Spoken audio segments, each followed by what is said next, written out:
Today is October 12th, 2006, and we're here with Darwin Dutch Jordan. He was a veteran of the Korean War. My name is Monique Castria, and I will be conducting the interviews. Thank you. So, I guess if you could start us off, what did you do before you joined the service? I was a student at Marysville High School, Pennsylvania. We graduated in 1950, June of 50, just as the Korean War literally broke out. And Harry Truman needed troops and equipment to defend the Korean people, really. They had been invaded by the North Koreans. And in order to handle the problem, why they set up a draft, and they also asked for volunteers to join all parts of the services. And there was 5 of us, myself and 4 other young men that I had been in school with and had palled around with during my growing up years in Pennsylvania. And we all decided to join the Navy. There was no point in waiting. We would be drafted and be in the Army, and that didn't sound like we would make very good soldiers in the lands in Korea. So we thought we'd get a better view from the ocean side, the seaside. So we entered the service in September of 1950 after graduating in June of 50. They allowed us to take the summer off and then send us to Baltimore, Maryland, raised our hand there, and they sent us to Great Lakes Naval Training Station at Great Lakes, Illinois, just outside of Chicago. And there we took training for about 8 or 10 weeks. After we graduated from there, things were critical in Korea, so they canceled out our boot leave and backed up a troop train into the Naval Training Station there and put 280 of us on a troop train and sent us across the United States to San Francisco Naval Shipyard, to be exact.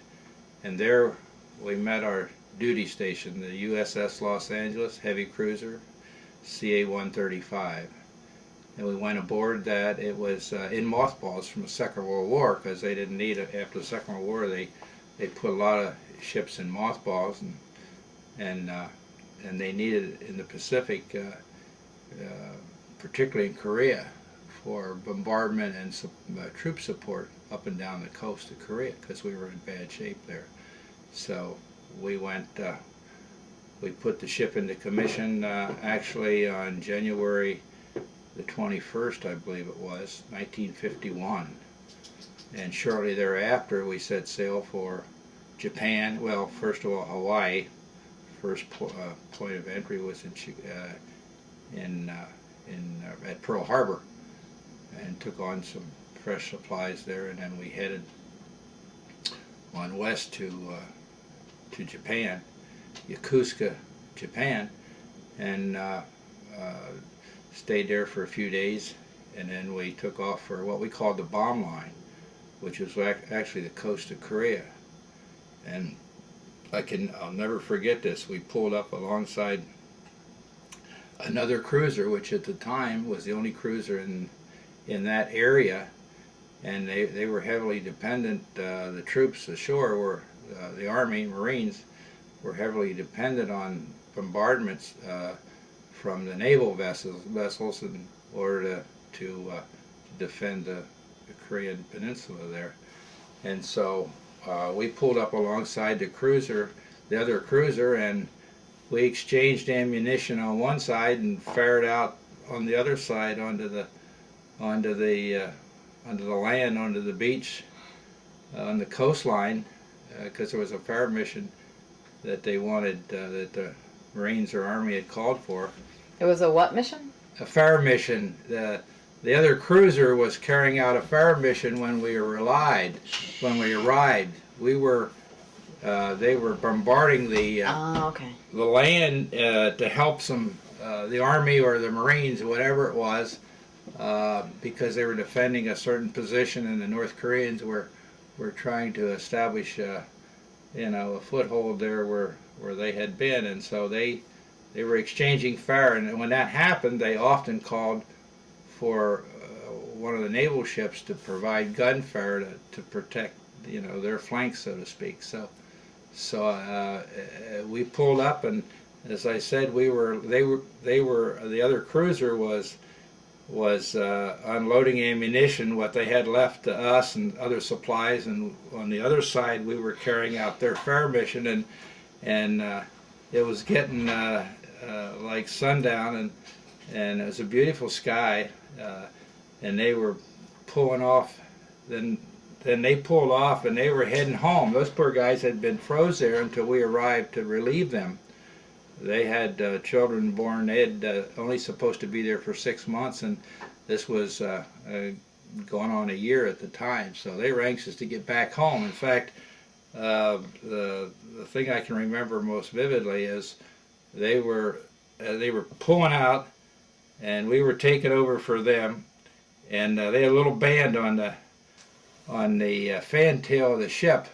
And that little band was playing "California, Here I Come." I'll never forget it. And they were anxiously leaving and turned everything over to us. Yeah. We stayed there for 8 months or so. We'd be up and down the coast, carrying out whatever fire missions we were assigned by the people in charge, both on the land and at sea. We also had a task force 77 off the coast that we'd go out there once in a while and protect the aircraft carriers, because they were flying in and out all the time in support of the troops on the ground. And so we, as I said, we were there 8 months or so, back and forth. I can't remember now whether we got in pretty close several times, and we got hit twice. I can't remember exactly when we got hit. We didn't have anybody killed, but I think it was 12 or 13 of the guys took shrapnel wounds, and they tore up some of our places on our ship with their fire. But in fact, here I have we have reunions every year. And some company made these up for the guys on the ship. Great. And it says, recommissioned in 1951, she being the ship. A naval ship is always a she. She was the first U.S. vessel to take enemy fire in Korea. Oh. And established a record for the longest sustained bombardment ever logged by an American warship. Wow. So that was our, I guess you'd say, claim to fame, so to speak. Right. Well, we're going to get a shot of that afterwards, too. Okay, So okay. And after we completed our tour of duty, we were ready to come back to the States, which we did after that 8 months or so up and down the coast of Korea in support of the troops. We also had a helicopter on board. That was a spotting unit for us. We had 2 unfortunate incidents with the helicopter. This was kind of a new thing. During World War II, they had a seaplane that they used. They didn't have helicopters per se then, but the helicopter came into more general use in the Korean War, really. Mm-hmm. Even then, it was relatively new. And so we had two helicopters. Our helicopter twice landing on the roll and pitch of our fantail on a ship off the coast of Korea was virtually destroyed. They didn't calculate the right windage and so forth, and nobody was ever killed on it, but in the process, we lost 2 helicopters, and one helicopter was kind of interesting. General Van Fleet, who was the lead general in charge of the Army in Korea, was on board the helicopter, as was Rear Admiral Ollie Burke, who was on our ship, was in charge of the naval operations at the time in the area where we were operating off the coast of Korea. And they were both on the helicopter, and we thought they were gone. But as it turned out, they climbed out of the wreckage, and they got a little bit of, they were shaken up, bruised, and battered a little bit. But the 2 key men in Korea at the time were on board that helicopter, and it was totally destroyed. But they made it out okay. But everybody was holding their breath at the time. There's nothing we could do about it. We saw the whole thing unfold. And the Rear Admiral Ollie Burke was an interesting person. He just died a few years ago. They called him 31 Knot Burke. He was in charge of a destroyer flotilla in the Second World War, and he was asked to appear on the scene. I think maybe it was one of the battles that like off Guadalcanal or one of those places, and they were in desperate straits at the time. The Japanese Navy was fairly powerful at the time, and they called Ollie Burke and asked him to get his destroyers up there to help them, and he responded. They said, "How soon can you get here?" And it might have been the Coral Sea, just not sure exactly the location. It was in the Pacific, obviously. And he said, "We'll steam at full speed, and we'll be there like in a matter of 12 hours or something like that." And they said, "No, you can't be there that quick with those destroyers." And he said, "Yeah, full speed, 31 knots. So he got the name 31 Knot Burke because he arrived on the scene and came to the rescue of the rest of the naval ships that were engaged with the Japanese Navy at the time. That's a little digression from my personal experiences, but he was very worthy of mention because he went on to become, after serving on our ship, he went to Washington, D.C. and went on to become Chief of Naval Personnel. Oh. Quite a guy. And at times we would have admirals serve on our ship, and they would be in charge of a small fleet of ships that were operating in the Korean area, and as we were kind of the lead vessel. We also operated with not a lot, but a number of battleships. The New Jersey for one, and the Missouri for another. Missouri's pretty famous from the end of the Second World War. Yeah. In fact, I think the New Jersey took a couple hits. I know they took at least one hit, maybe 2. They would relieve us when we'd go into Wonsan Harbor to carry out some fire missions there. I think Wonsan Harbor, which was always held by the North Koreans and Chinese later on towards the end, but that was really the longest siege in daily siege in naval history. That port of Wonsan was bombarded by the U.S. Navy vessels, of which we were one, for a matter of it was over a year, every day for maybe a year and a half, 2 years, or whatever. I can't recall the record number, but there was a naval ship in that harbor every day. For over a year, I know, possibly the best part of 2 years. And it was the same old story. They would hide in the caves with their guns, and we made the turn to come back out of the harbor, then they'd roll them out and shoot at us. So, it was kind of literally a game. Right. A very serious game. It wasn't like, playing a game by your dining room table. It was a war game, but it was live ammunition, and that's where we took one of the hits, and that's when the New Jersey took a hit too. But anyway, we came back then to the United States from our first trip to Korea, which was rather eventful, as I said. I have my book here now, but there's Syngman Rhee, I recall, was the president of South Korea, and he came aboard ship. We saw a lot of people coming and going. Yeah.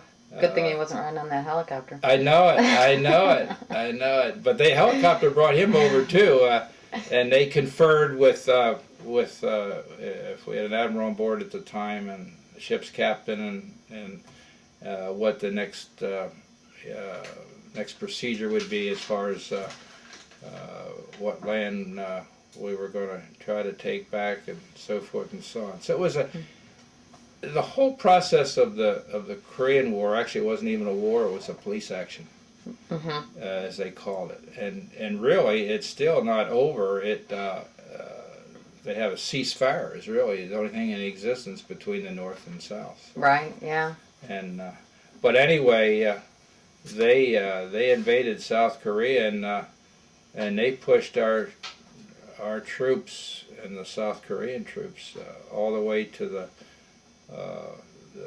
very southern tip of the South Korean Peninsula.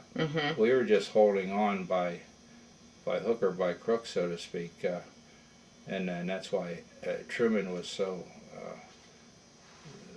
supportive of getting troops and equipment over there, because we looked like we were going to lose the whole country. And then they started to push north. Then our troops, the American troops. Well, actually, it was always considered a United Nations. In fact, one of our citations was a United Nations citation, because we operated with the bulk was the United States Army, Navy, Marines, Air Force, like it always is, even today.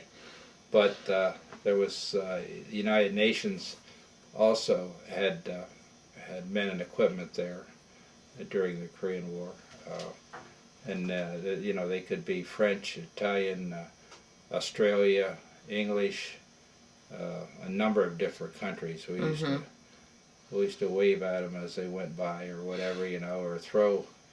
We would throw fresh fruit over, and they would throw beer back, because they could have beer, we couldn't. And as an example, Yeah. But we had fresh oranges and bananas or whatever, and they didn't have those. So anyway, I'm kind of skipping around here, but we got back. Okay. We got back to the States then. Same way we came over, back to Japan, back to Pearl Harbor. And were we glad to get to Pearl Harbor, I'll tell you, because we got fresh milk, which we never had over there, and eggs, and all the good things of life, and not that we didn't get fed well, because we did. I mean, the troops on the beach that we were supporting didn't have near the food supply and so forth that we had. Right. And anyway, we got to Long Beach, and I think, which was our home port. The same old story as far as the Navy's concerned. We had to go into dry dock and make some repairs and do some things, and then after a period of time, back we went again for our second tour of duty, and did the same thing over again. It was, on the first tour of duty, as we were moving north, MacArthur ordered the invasion of what was the harbor there? Inchon Harbor, which is a pretty famous invasion and military action in the Korean War, because what happened is we had got our butts beat going south, and then as we had more troops and equipment available, and we started to head north, MacArthur was credited with one of the finest decisions and planning in naval history, which was the invasion of Inchon, which was a point above where the North Koreans were actually engaged with our forces, and it was they cut off. MacArthur was determined to cut off and strangle the North Korean army that was south of that line, fighting with our troops, and it was quite. They said it was a dangerous plan because the harbor in Inchon has the tide there was the greatest amount of water in a tide kind of thing in the world, I guess.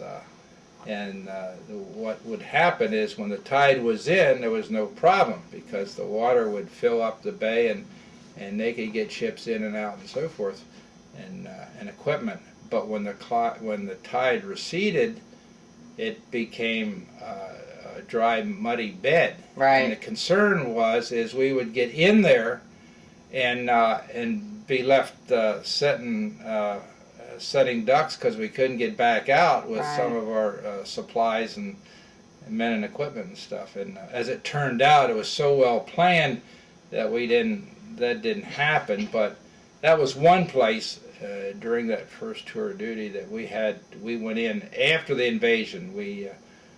They ordered us into Inchon Harbor.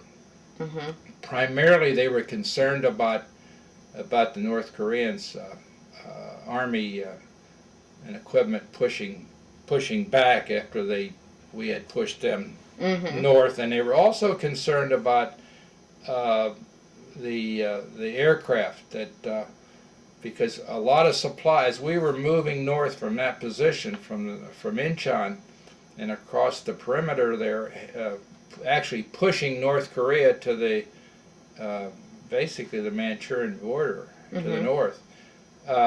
The military planners were concerned that if the Chinese got involved in their air force, we could be setting ducks at Inchon Harbor where we were unloading supplies and so forth, and tides were coming in and out. So we were there for about a month, around 30 days, as our troops were moving north of that position, and as just as a protection kind of thing. And we didn't have any encounters. They had one plane to come by every night in the middle of the night. They called him Bed Check Charlie.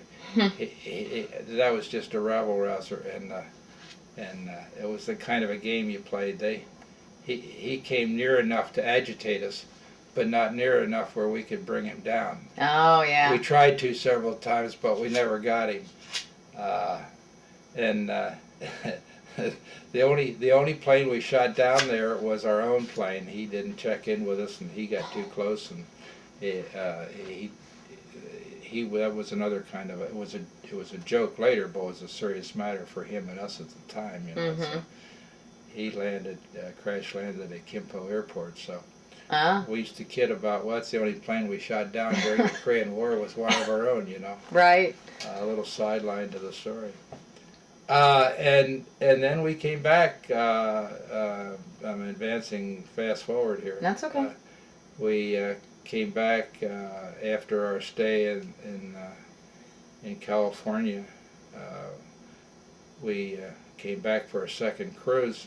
Of course, the war was still going on, and we did the same thing over again. We supported our troops up and down the coast. Actually, both coasts.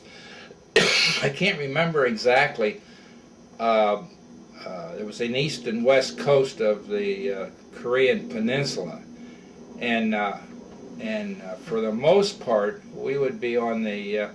Again, I'm not clear on my directional findings here, but we would spend most of our time, I believe it was on the west coast, and then on occasion we'd go clear down and back up around the east coast, and actually went up a river there right near the like the dividing line in Korea was the 38th parallel. A lot of the war was really contained in close proximity to the 38th parallel. Okay. The Koreans, North Koreans, and then later on the Chinese, wanted to come south of the 38th parallel to get as much land as they could, because they knew they couldn't really kick us off the peninsula at that point.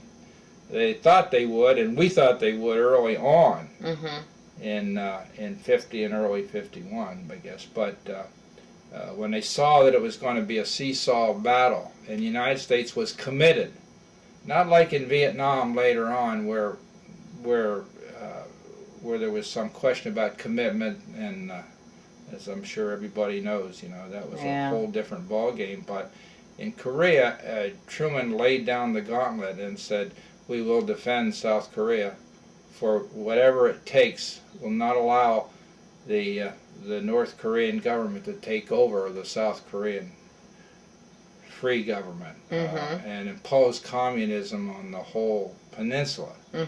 And they were pretty well assured, the enemy was, that Truman meant what he said. Right. A lot of people at the time weren't necessarily in agreement with Harry S. Truman, but history will show that, as they said, the buck stops here with Harry. In fact, I remember when we were off the coast of Korea, and we had radios on board ship at various stations, and we could hear the news, or some of the personnel would be in charge of giving us the latest news, or where we were going and why we were going there, and what engagements we had pending, or what the results were of some past engagements. How many enemy troops did we kill? How many, right.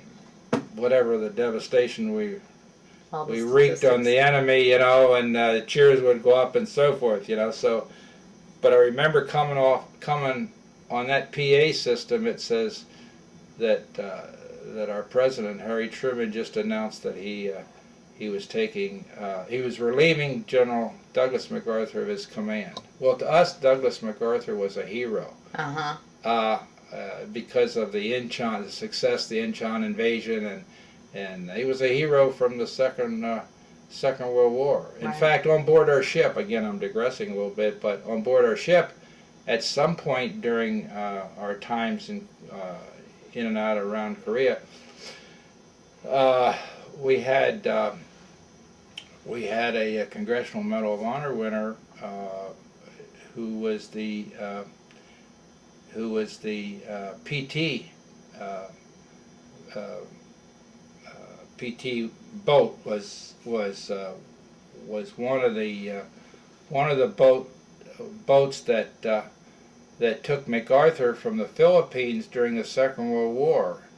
General MacArthur, his wife, and his son were evacuated from the Philippines before the Japanese took over Corregidor, which is where we made our last stand, and it goes on from history where we surrendered 100,000 troops, and the Korean Death March, or the Philippine Death March and so forth was a horrible part of history in the Second World War, and they evacuated MacArthur and his family, and that was quite a success story. Well, P.T. Buckley, they called him P.T. Buckley. He was only a lieutenant then, in charge of a group of PT boats, and he was successful in evacuating MacArthur from the Philippines on to Australia. Right. And he worked his way up. Of course, if you were awarded the Congressional Medal of Honor, there were certain other rewards that went with that, acknowledgments and so forth. And Buckley went on to become a rear admiral and came on board our ship, and he was one of the rear admirals that was on our ship I referenced earlier. 31 knot Burke, and then P.T. Buckley. Our ship was of course, everybody in the Navy and any branch of service is proud of the men they serve with, the equipment they have, and and the other people who come and go, enter their lives at some point, whether they're military or whether they're, like in our case, I got a picture here of our captain, and this is Elizabeth Taylor. Oh. She came aboard ship and entertained the troops, as did Bob Hope, and when you're on a heavy cruiser that's actively engaged in war, so to speak, that carries a certain amount of prestige, and it's a vital link in the chain of naval equipment that is so important to the success of what's happening on the beach, as we used to say, you know, because I can remember time and time again the Koreans would, South Korea and the 1st Rock Division would call us and say, keep pouring it in, thank you so much, you know, and then after it was over, they'd say, they'd send us a communication and say, you know, you saved us, and of course the Army, General Van Fleet's Army, and later several other, I can't remember their names now, took over from him. I can remember his name so vividly, but you know, you would get messages back, communications back of how impressed they were with whatever support you were giving them, you know. And that, you know, and I'm not trying to emphasize my little dinky part in the whole thing, but I'm trying to give some recognition to the personnel that were on board our ship, and the firepower we represented, and the support and the help we gave the people who needed it, that were really dug in on the beach, so to speak. And then the Koreans themselves, it was a horrible sight. We used to see them because the land would be, we would later on move north of the 38th parallel, and then they would try to push us south, and it was like a battle because both sides knew that when some settlement came, this couldn't go on forever. Right. That probably the 38th parallel would be kind of the dividing line between communism and freedom.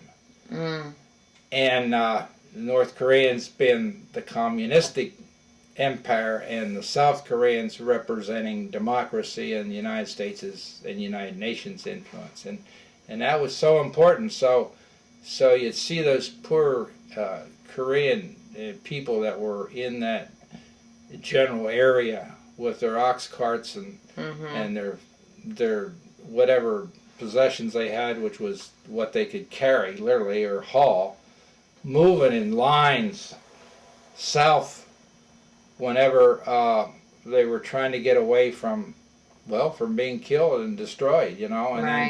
And then when we moved north and took back some of that ground and pushed the North Koreans back, here they come from the south back up, and for as far as we could see, sometimes it'd be the Korean people with their ox carts, as I said, and their families and whatever precious possessions they had, and they were just caught in the whole mess. They followed us.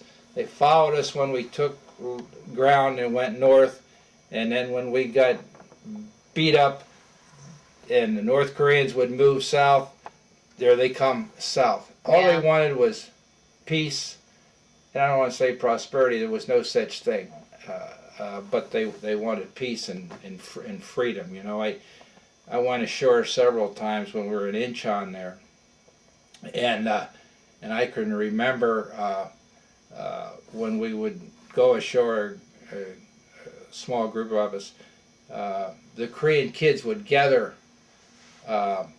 and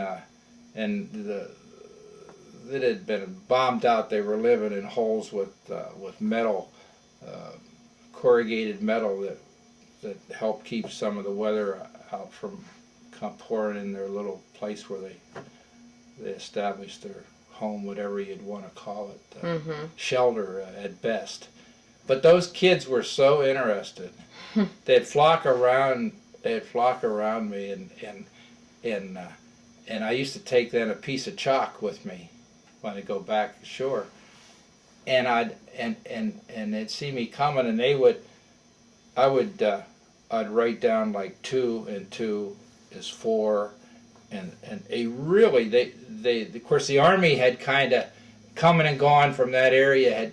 They flocked. They did the same thing, you know. Well, when the Army was pushing north, our Army, as I said earlier, we came into Inchon Harbor, stayed there for a month. Why some of us would go ashore under special orders and so forth, and these kids would see us coming, and they were pretty smart. They picked up whatever the Army was able to teach them, whether it was math or existence 101, right, basically. And I take that piece of chalk, and we used to play a game on a chunk of cement or something because it was all broken up, and I mean there weren't roads per se or sidewalks or anything, but whatever you could get, I'd write with that chalk, and several times I would total it up wrong just to test them, and if I put like 3 and 2 is 6, oh, they'd jump up and down, and they'd point to me, you know, a dumb American, you know, and they quickly would jump on that. So it was a little game we used to play. That's cool. With the so there was some attachment to the sacrifices and the death and destruction that we had with the Korean people, you know. Yeah. Wasn't necessarily a lot of hands-on kind of, because we were at sea, you know. Right. I mean, we were there, but we were removed from the everyday contact. But it's not a good situation at all. As it ended up, it probably was the best that we could hope for, which again was the freedom to the South Koreans, which have done a terrific job. And the North Koreans, which are devastated, the people themselves are devastated. All they're interested in the dictators, and which happens so much nowadays. But then to advance ahead, what we did is spend 2 cruises basically in and around Korea to support our troops. Several times we went up to Vladivostok, which was southern port in Russia, on a mission that we were pounding the North Koreans pretty hard at the time. The Chinese came in, and their Air Force was building up. Of course, they had a number of Russian pilots over there actually flying North Korean aircraft. So as the Air Force was carrying out a lot of missions north near the Manchurian border, we went up for a short trip to one of our jobs was to rescue downed pilots, which we did any number of times. We pulled they would, if they could, when they were on their fair missions against the North Koreans or Chinese later on, and they got shot up. If they got to sea, even though they were behind enemy lines, then they knew that we were out there. Then we would move in as close as we could get to the beach, and they would bring their beat up aircraft. In those days, they were on a lot of slick jets. They were propeller-driven planes from the Second World War, like the Corsair and the P-51 Mustang, which became pretty famous, really. Yeah. And they would ditch in the sea right near our ship if they could get that far. Sometimes they wouldn't get that far, and there was some that we never did get. We'd arrive and it'd be a lifeboat, but they were gone. But for most cases, when they would radio us and say they were in trouble, and they'd give their positions. Why, I remember one time, one pilot ditched right by our ship, and we were ready for him because we had our helicopter. Not only did we have boats to go out and grab them out of the sea and rescue them, we also had the helicopter, and we'd put it up as soon as we knew one of them was in trouble or whatever. And this one time, the guy right off the coast, he got shot up in his airplane propeller, Corsair or whatever it was, and our helicopter was right there. He never even got his feet wet. The helicopter come over, put down the line from above, you know, and he brought his plane in, and when the plane stopped, of course, the weight and everything, it wasn't waterproof. It was going down, and so he had the canopy open, and he reached up and he grabbed that lifeline, and they hauled him up as his aircraft disappeared into the sea. But he said later he never even hardly got his feet wet, you know. And I have a picture of him someplace coming aboard the ship, and he was all smiles. He was happy that we were there to help him, and that's the reason we were up at Vladivostok. That was the most southerly port in Russia. I mean, we weren't invading the Russians or anything. We were just there, near there, to if there was any ditched pilots, we didn't want them to get captured by the Russians. And so we were up there with some other what they call it, Com Crew Dev 5, which was Commander Cruiser Division 5, and we had other ships with us. And if we were going to have any down pilots, we could get them out of there quick before the Russians picked them up, because we didn't trust the Russians at the time, and nor obviously the Chinese, who were actively involved. The Russians were involved to some extent, mostly in the Air Force, as I understand it. But anyway, I'm kind of going around and around here. Well, what was your job assignment on the ship? Actually, I had several assignments. My first assignment was fire control. Now, fire control to me meant when we arrived off the troop train, 280 of us went into barracks before we reported to shipboard to get the Los Angeles into commission. They posted some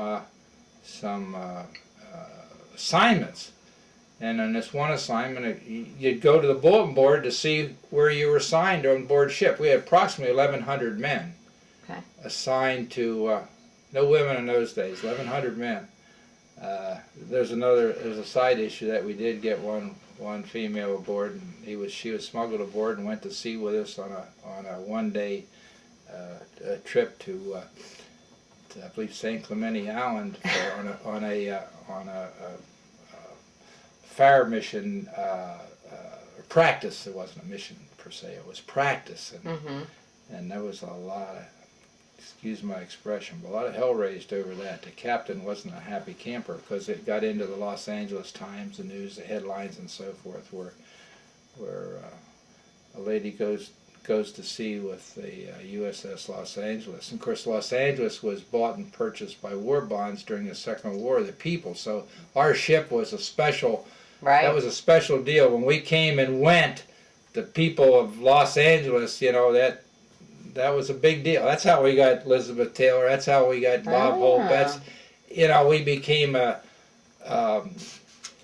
kind of a celebrity kind of thing, and a representative of the Korean War because we were the Los Angeles. Right. And anyway, I'm kind of digressing here, and I can't keep track of my thoughts. Oh yeah, we were talking about your job assignments. Oh yeah, okay. So they posted this list, and my name was on this list as fire control. Now I knew what a fire truck was back in my hometown. It was an all volunteer. You know, the town had 2,000 people. That's counting all dogs and cats and, you know, live people. And a little town, we didn't have any stoplights and no parking meters, and still to this day, as far as I know, don't have any stoplights or parking meters. Though we weren't in, I don't mean to say that we were in the boonies and with no civilization. That's not true at all. But anyway, we were in a rural county, is what it meant. Right. But anyway, and some of us kids, as we got older, joined the fire department because they needed whatever able bodies they could get whenever there was a fire in the middle of the day. The house burned down unless the fire truck could get there and put some water on it, you know. Yeah. It was all volunteer, no paid, you know, old rickety fire truck. So when I saw this fire control, you're assigned to the fire control division, I thought, oh man, I don't want to fight fires, you know, that's no good. But as it turned out, that wasn't what in the Navy, that wasn't what a fire controlman was. You were part of the gunnery. In those days, they had computers, but they were, they were so much different. Yeah. I mean, it was a huge box, about half as big as this table, and you cranked in, distances and ranges, and the fire controlman controlled unless they were in manual operation, controlled the.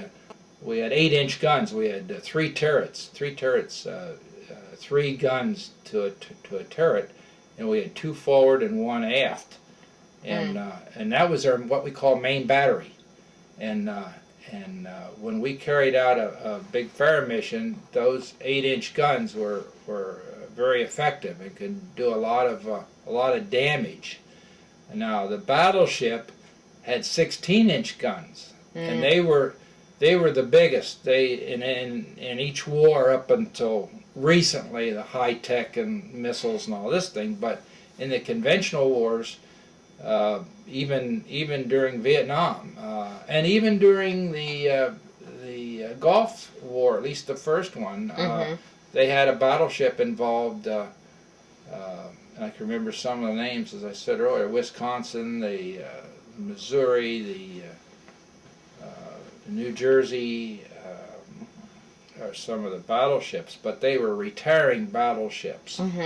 They were just too cumbersome, I guess, and they had more high tech. But during the Korean War, we had battleships with 16-inch guns that were supportive of our troops, and then next was the cruiser with their 8-inch guns, and then we had a lot of 5-inch guns and 40 millimeter guns. That's, if you saw any in the Second World War, where you'd see those guns, like, they were going back and forth, they were shooting, and the guys were putting the racks of ammunition down in, and they were, a lot of those pictures were like when the kamikazes were attacking our fleet or our ships. The guys were firing as fast as they could at those kamikazes to get them down before they came into our ships and destroyed some of our vessels and killed people, sailors. Anyway, I found out then that my assignment as a fire controlman was to control what they call a director above a 40 millimeter quad, and there was guys assigned to the 40 millimeter quad. And then above that quad, and mounted in a superstructure, was what they called a director, and that director, which was a piece of equipment basically, had like triggers on it and had a rangefinder, and I had an assistant, and when we would be firing at a target or object or whatever. We could be in control of that 40 millimeter mount. The guys on that mount would just put the ammunition down in, and as a director operator, I would try to direct the fire to wherever the target was, and my assistant would set in the ranges. He could see where we were hitting, and he would adjust ranges, or I'd be hollering at him or whatever. And so that was the first time overseas. That was my job. And then the next time overseas, I ended up as I really didn't like that job too much. And I had a buddy that I graduated from high school, my best friend really, still is to this day, was a storekeeper. And I said, that sounds like a pretty good racket to me. And because, I mean, we were just 17-year-old kids out of high school. Right. And most of us had never been out of the state of Pennsylvania, you know. Yeah. And we ended up in California and then in Honolulu, Pearl Harbor, Japan, even the Philippines, Hong Kong, China, and this was a vast experience. And of course, Korea for the most part, off the coast of Korea, up and down there. Right. But anyway, I thought, hey, that storekeeper, that looks like a pretty good deal. In fact, with one book, when I was looking at when I retired, they put together a book. It says after high school, Dutch joined the Navy, and then one of my crazy buddies put, he kept the world safe for democracy and also ran the ship's card games. He also handled personal credit lines, serving as the commercial loan officer, which is a much nicer term than loan shark. The favored treatment of the ship's officers earned him ample shore leave. But so you have, if you're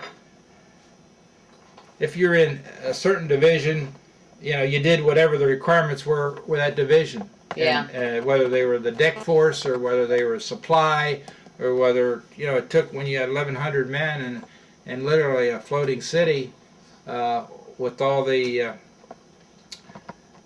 missions that you performed, it took, you know, a vast amount of supplies to keep that thing going, you know. Mm-hmm. And so my buddy, who I graduated from high school with, who I was one of the five as I referred to earlier, he was in the supply department from the beginning. And I finally said, Skip, you know, I got to find a better deal. I don't understand Ohm's laws and all these other computer, you know, high-tech kind of things. It wouldn't be high-tech nowadays, but in those days it was high-tech. I don't understand all that business. I don't want. That's boring to me. So I became a storekeeper, and I had, for a while, I was in charge of the, after GSK, we call it, General Store, keeping space where we had a lot of the general stores that we needed supplies to run the ship, you know, whether it be plumbing or electrical or whatever. And that was pretty good duty. I liked that. But see, in the Navy, you were in a division. Whatever that division was responsible for, you carried out those duties as you were assigned within that division. But then at general quarters, when you were going into battle, then your position would be wherever you were needed to carry out whatever mission you were assigned. Right. And so general quarters was the ultimate as far as battle was concerned. And so when they gave the word general quarters, all hands man your battle stations, you dropped whatever you were doing and immediately went to your position assigned then. And my assignment then, and I'm gone from a director operator to a storekeeper, was in the powder room. Well, the first assignment was under the number 1 main battery, the 3-inch or the 8-inch guns, and it was a powder room below, way down below. You didn't know what was happening topside. All you did was put in powder bags on a hoist, and the guys up in the turret would feed it in, and along with the shell and 8-inch, and they would, you know, be firing wherever they were. I mean, we didn't see anything. We were way down. Right. And that's kind of in fact, I was down there whenever we got hit one of the times, we took some casualties. Not, I think, like I said earlier, but Mm-hmm. but we were kind of wondering, boy, hope we make it back out of this place. This is terrible being way down near the bottom of the ship, surrounded by all this powder, Yeah. and we know we could feel us firing, and we didn't know we were hitting until we got it over the communications, and we're wondering, well, who'd they kill, of our buddies, or who, how much damage, are we going to sink, which wasn't the case at all. But you imagine all kinds of things, and you're surrounded by powder. So Yeah. So anyway, then when you weren't at general quarters, when you weren't in the middle of a mission, fire mission or whatever, there was condition 2, which was you went on the main batteries weren't being engaged, but condition 2 would be the 5-inch and the 40 millimeters would be on standby in case you had to do something from that position. And then condition 3 was a high alert, but you went and did your own thing kind of for the most part, except you worked just like ordinary day at whatever your assignment was on board the ship. My case was handing out stores or supplies and that sort of thing. But then you'd have 4 on and 8 off as far as watch was concerned. You'd go to your watch station and be on lookout if you were topside or be part of a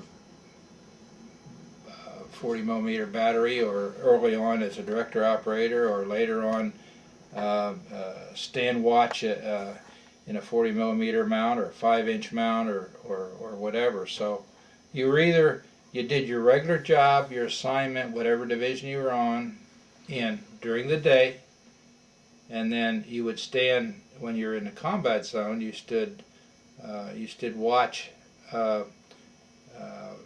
from the midnight watch would be from midnight to 4 in the morning. Then there was a watch from 4 in the morning to 8, and then from 8 to 12 in the day, and so forth. And so you did your regular job, whatever your assignment was, and then you stood watch wherever your watch station was, where you were assigned, for 4 hours, and then you were 8 hours off, and then you were 4 hours again back on watch, 8 hours off, and so sometimes it was a long day, because if you had the midnight watch wasn't too bad, because you stood watch from midnight from 12 to 4 in the morning, but then they allowed you to sleep in maybe out of the goodness of their heart, so you wouldn't have to report to your duty station during the day. But the rest of the watches, you'd work all day just like any like 8-hour job almost. But then you would go, you'd stand to watch, like get up and go and watch at 4 o'clock in the morning until 8, and then you'd report to your regular duty station. So it became a long day. So. Yeah. And but that routine was basically 30 days at a time. Okay.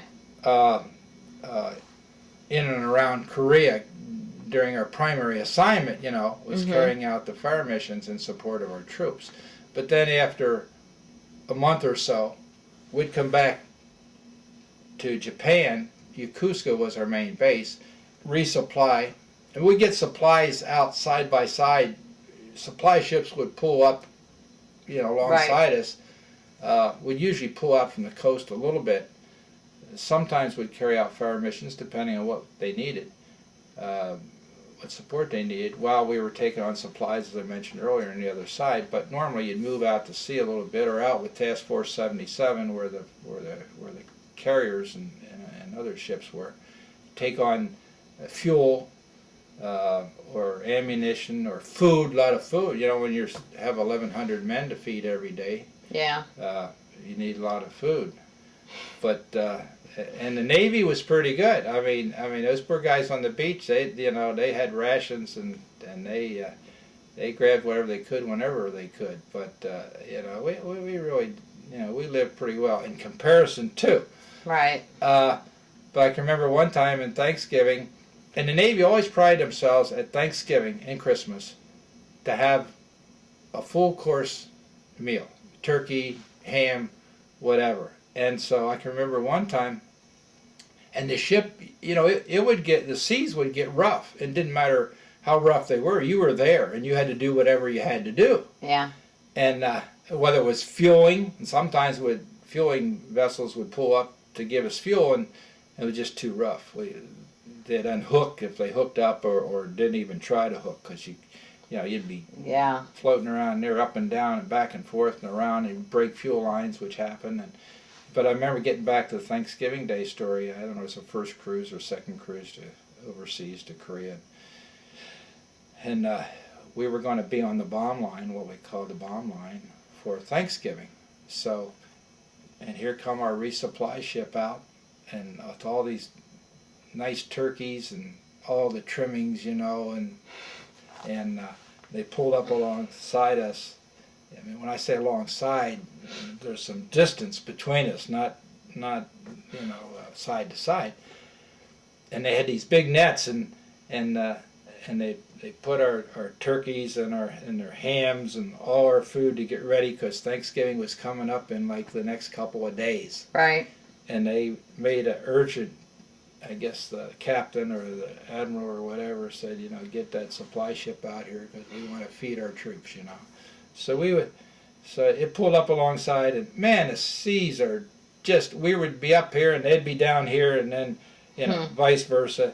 And they put all this good food for Thanksgiving in these supply nets, and they'd start running them down the lines to come over to our ship where we'd unload, and it was just too rough. What would happen is, and we were standing topside watching our dinner being transported from the supply ship to us, and the net would go down into the water when the seas would move us closer, and it would disappear, and then the waves would be such that it would be divided, and the nets would come up out of the water and tear apart and all the boxes and the turkeys and the hams and the vegetables and potatoes or whatever, would go floating away. So finally they saw it couldn't be done. So I don't know what we had for dinner on Thanksgiving, but it wasn't a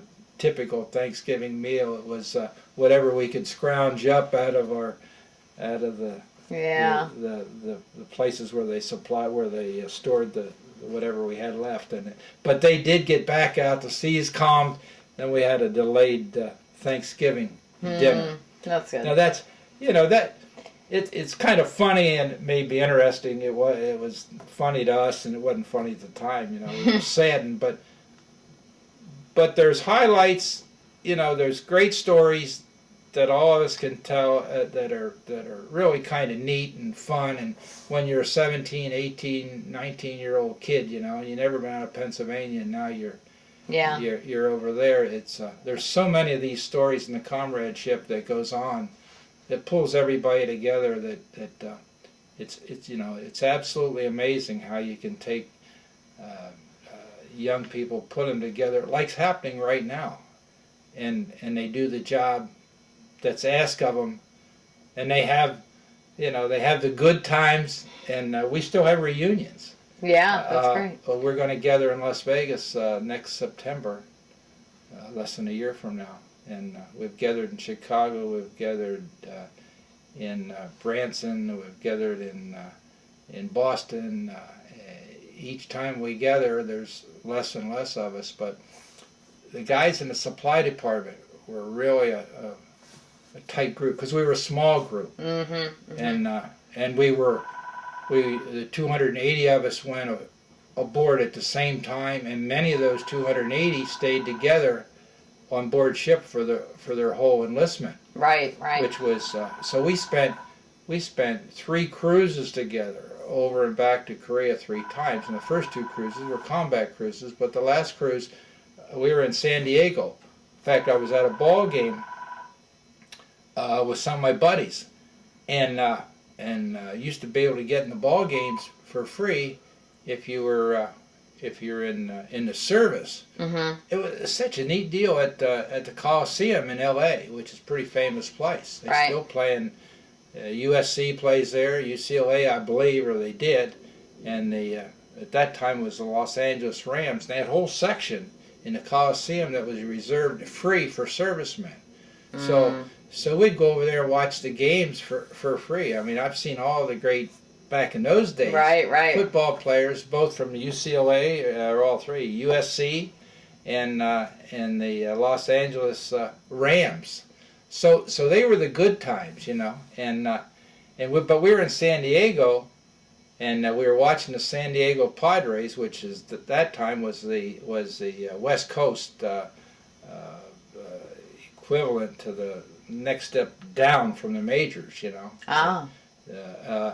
And we were watching, several of my buddies and I were watching the San Diego Padres playing whoever it was, and they made a special announcement that they had signed the ceasefire in Korea. Panmunjom, where the North Koreans and the United Nations, most of the U.S., had negotiated for a year or so.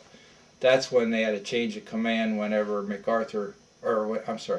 whenever Eisenhower was elected president, and Eisenhower said he'd bring peace to Korea. Oh, okay. And so the negotiators signed the peace treaty, and they announced this over the PA system. And we knew we were heading back to Korea for the third time. And man, we went crazy, you know. I mean, everybody was appreciative of the announcement that there was peace in Korea, you know, Yeah. and all the civilians, but particularly my buddies, you know, because we knew we were going back to Korea, and the peace cruise would be a lot better than the war cruises, you know. So, yeah, definitely. But we went back and we did the same thing, except we didn't play war. But we visited the same ports and were on alert because they never trusted whether they really meant peace or not. You know, you never could trust the North Koreans, and now's a good, you know, here we are, 56 years later, and we still can't trust them. I mean, you'd think times would change, but in this case, it hasn't. So yeah, we were proud of our ship. We were proud of, in fact, I think I mentioned earlier, I don't know whether we had it on tape or not. No, I'm going to put it at the end. I'm going to get close-ups. Oh, okay, of it. okay. So we did, I guess best explained, we did what we were asked to do, and we enjoyed the good times, and we really appreciated the troops that we had, that we were supporting, who really were in the trenches, and yeah, we got hit a few times. Yeah, we took some casualties. Yeah, it wasn't a bed of roses and all this business, but as John McCain said, you know, we're not heroes. We just he was, but we were just, you know, we brought a ship out of mothballs and put it back together and took it to Korea and did the best we could to support our troops who were really facing literally death every day. And as I said, we had good times and bad times, and you know, I was proud to be, and still I'm proud to be in the service and a veteran, and like I'm very active in the VFW. I call it a mission. We had a hero here in Ypsilanti, Bob Arvin. I don't know if you've had anybody mention the story of Bob Arvin, but he was a Ypsilanti High School graduate, 61. Got an assignment to West Point, and ended up at West Point, captain of cadets and brigade commander, which is on equivalent with Douglas MacArthur. Okay. And blackjack Pershing during the First World War, and Bob Arvin was a terrific individual who was a standout athlete and valedictorian of his class, I think, and just everyday, all-around American who was top of his class at West Point. Went on to Vietnam, got killed in Vietnam in '67 as a 24-year-old. So we dedicated our post. Oh, okay. In Ypsilanti. Great. In memory of Bob Arvin, and I was very active, instrumental actually in carrying that out. So even though this is 56 years later, there's still some, as I said earlier, some good memories, some kind of bad memories, but most of us, and you mentioned, we owe our veterans something. Not me in particular, but we owe veterans. When you go up to VA hospital and see some of the cases, you owe them a gift of gratitude, plus whatever you can do to make them better. And this is an excellent project you're doing here. I wish we could gather up some of those people who didn't get to tell their story. Yeah. The ones that never came back, because that's where the true heroes are, and the guys that did come back but didn't get a chance, particularly Second World War, and even some of my buddies the Korean War, because we're all in our 70s now. Yeah. They're now in their 80s, Second World War, and we had a parade here. I used to be in charge of the Ypsilanti parade, and we had honored World War I. We got about 10 World War I veterans here. Wow. It was a fantastic. Yeah. That's fantastic parade, and to hear their stories and so forth was really rewarding. Yeah. Anyway, I do have a couple other questions. Okay. Do you recall the day that you left the service? Yes, July the 7th, 1954. We came back from the third trip to Korea, as I mentioned. That was without the war being in progress. Mm-hmm. And shortly after getting back here, back to L.A., which was our home port, Long Beach, California, many of us were due for discharge because we went into the service about the same time, those 280 that I mentioned earlier. Mm-hmm. So we went off to the base station at Long Beach for separation from the service. So July the 7th, 1954, I was separated from the service after, be 2 months short of 4 years. Big deal. They got authorization from the service to discharge people 60 days prior to their 4-year assignment. Right. And so we didn't make it quite 60 days, but I think close to, it was July 7th. Mm-hmm. And so I remember the 4th of July because we marched in a parade, and the 4th of July down Figueroa Avenue in Los Angeles, the ship's landing party, which I was a member of. So I remember that date very well, and I stayed in L.A. with some of my buddies, and we bought an old car and drove that car back, and we made a pact that we would visit. There was actually 3 of us ended up there together, and we visited one buddy's family in Chicago, and then we drove to my home in Pennsylvania, and then to the other fellow's home in Deep River, Connecticut. I never saw any of those 2 guys since that. But we came after separation together, serving together, in the ship together, all that time, and we came across country together. We went to each home together.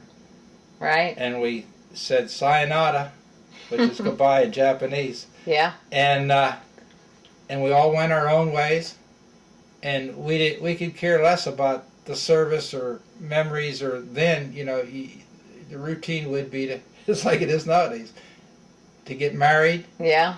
and have children, and many of us used the GI Bill to go to college, and which I did, and you know, I went from Pennsylvania to Michigan because I got a job here with American Airlines, and soon I left with actually with 2 kids and a dog and a 8-foot wide, 33-foot long Elma trailer. Came to Michigan, Willow Run Airport to work for American Airlines, and we didn't know where Michigan was, let alone Ypsilanti or Willow Run Airport, you know. So, but now it's different. Now, 50 years plus later, we've gotten back together, whoever of us are left, and it's real important. We stay in touch. We go to reunions together. We just have a ball, you know. Yeah. And many of us have lost our hair and some of our teeth, and we don't get around as well as we used to. But a lot of stories. Yeah, I'm sure. We get together in whoever has the biggest room, and the funniest part about this is the wives got to meet each other, and every one of those wives have become a strong bond between them as the guys who served together, and so when we have a reunion, it's just a natural flow, you know. Yeah. And all those wives, all of us have passed our 50th wedding anniversaries. All of us. Wow. With the same wife. Which is an amazing story in and of itself. Yeah. So that's why I say there's the good and there's the bad and there's the comradeship and there's the, you know, that other aspect that you can look back on. You never want to do it again. Mm-hmm. But as the years go on, you bond just like you used to when you're in the service. You know, I mean, it's a That's good great. point. Yeah, that's great. Anyway, I'm sorry. What were? No. Well, I mean, you've answered most of the questions. Okay. You know. Well, we came from Pennsylvania to here. That's why. Yeah. Yeah. Did your wartime career contribute to your working up at Willow Run? What did you do at Willow Run? What were you hired on to? I worked on the ramp for a while and in the operations office, and then I went on. Actually, I'm going to put this on pause for just a minute. Okay. Yes. So anyway, we came here to Michigan, and I worked at Willow Run Airport because they hired me out of college or out of school. No, this wasn't college. I went to Cleary College, but I this was out of an airlines training school in Kansas City, Missouri. They hired me to come up here. That's why when I called my wife and said Michigan Willow Run Airport, she said, "What? Where? How? Why?" You know. So Yeah. we've been here ever since. That was Yeah. that was June of 1955, Okay. and we've been in Michigan. We're Michiganders now. Mm-hmm. Not born and raised, but we are, you know. And, Yeah. and we've been active in the community and many things. The Heritage Festival, the parade, and Sue was she was the first female officer of the National Bank of Ypsilanti, 120 years. So you can tell what the management of that bank thought, you know, and did. Of course, those conditions have changed drastically, thank God. Yeah. Yeah. So. Wow. Well, I think this was probably the last thing. How did your experiences contribute to your thinking about war and the military service in general? Well, I didn't know. I was always, I guess I could say, interested in war from the standpoint that I was a kid growing up in a little town that when World War II came along, you know, I wasn't old enough to be in the service, but I was old enough, you know, maybe I was 10, 12, 14, to really know what's happening. And one of my, I would say, one of my very most thought of, well-respected, friendly mentor was a guy who lived across the street, Mikey Steese. And I never will forget when his mother called across to me one day and said, "Dutch, come here, I want to talk to you." So I went across the street, and I could see that she had been crying, and she told me that Mikey, she got the word from the War Department or the Air Force, whatever, that Mikey went down in a B-24 over Germany in a combat mission and would never see him again. And excuse me, back on. In response to your question, you asked me a question, and I guess I can best explain what my feelings have been because of wars and so forth. The story, as I mentioned, about Mikey Steese, when she told me that Mikey would never be back, and he was in the Scouts, one of my scout leaders, and I ended up getting his scouting stuff she gave me that day, his mess kit, and which had his name written on the side, and scouting kinds of stuff, binoculars and what have you, and but that, that's what I called, when I talk to the students at Will Run, the face of war that a lot of people don't see the end result, and so that was my first experience with knowing when war came home. I mean, Right. you knew there was a war going on, and guys were leaving my hometown and going to war, but Mikey's going down in a B-24 over Germany, never to be seen again, was just, was, as I said, for lack of a better expression, the face of war as I saw it. And, Yeah. And we lost about 5 or 6 guys that I knew. Pee Wee Fenical was another one, and a fellow by the name of Albright lived down the street from us, and then several other ones, and then later on, when I came to Michigan, I met, when I was active in the VFW and so forth, I became a good friend of Joe Rodriguez. Maybe that name's familiar to you. Joe Rodriguez was one of the guys that put the flag up atop Mount Suribachi. Yep. In fact, I got some pictures here of Joe and I together at various events. I had him go to several schools, and I always told the story about Joe being one of the Marines in the most famous picture ever taken, and the side story of that is I would say, "Okay, Joe, now tell them about your part you played in the flag raising on Mount Suribachi and at Iwo Jima." And of course, the kids even nowadays recognize that picture for the most part. It's probably the most famous picture ever come out of war. Right. But the rest of the story, as they say, of Joe he was there to help put up the first flag, but it was just a little bitty flag, and there was nothing but rocks and stones and stuff atop Mount Suribachi. So one of the guys got a bigger flag, and they had the second flag raising on top of Mount Suribachi, and Joe, he was a sergeant in the Marine Corps. These were Marines.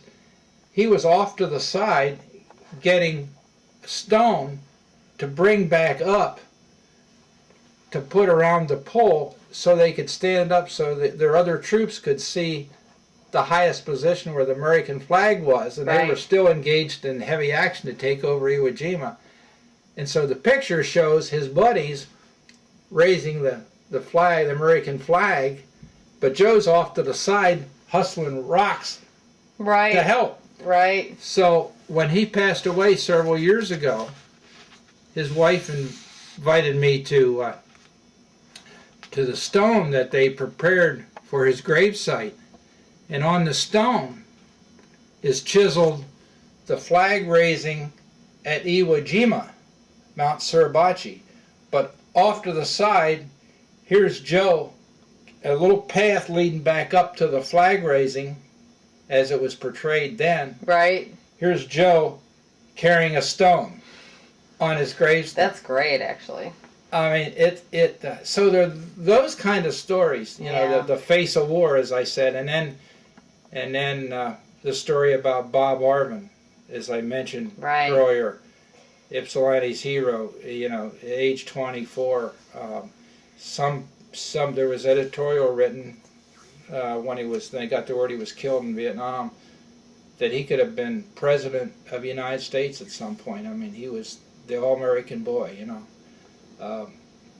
And so that's kind of the other side of the coin. You asked the question, you know, what formed your feelings and how you handled those things. So there's always been, having grown up during the Second World War and personal contact. My dad, he was too old for the war, so he was a fire warden with his little helmet going around checking when they had a practice, so nobody had their lights on, so the lights didn't leak out. You know, civilian.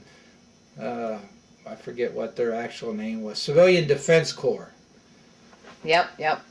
And then my uncle, he was my hunting buddy and just a great guy. He just passed away here recently, but him and I were good buddies. We used to trade some stories. I used to be in awe, as he was in the Army, and he was at Pearl Harbor when they struck at Pearl Harbor. In fact, he was one of the guys that first contacted. He was on duty that morning at a lookout station and saw the the Japanese planes come through. In fact, they killed one of his buddies right alongside of him. They machine gunned him. One of the planes did, and he reported that they were under attack by Japanese aircraft. And first they sighted Japanese aircraft, and they said, "Ah, you're crazy. You know, that's American planes." Well, he said they're shooting at us. They're not American planes. So he, but then he wiped that chapter out until 50 years later when they had a reunion. A lot of his buddies, 50 years later, and he finally went back and met with his buddies that he hadn't seen for all those years that had been in his outfit and so forth at Pearl Harbor whenever the Japanese struck. So it's those kind of stories that some of us have I don't say walk the walk, but we heard the talk. Yeah. Kind of thing. And I got to turn this off. And it tells you here what. So the Korean government, yes, for the troops and so forth that served in defense of the South Korean Peninsula to bring them freedom and democracy, they decided that they should reward all of us. So they earmarked a medal and ribbon and sent us that document that highlights our service to their freedom, which was really kind of neat. That's more than most countries have done in the past. And particularly our so-called friends like France nowadays.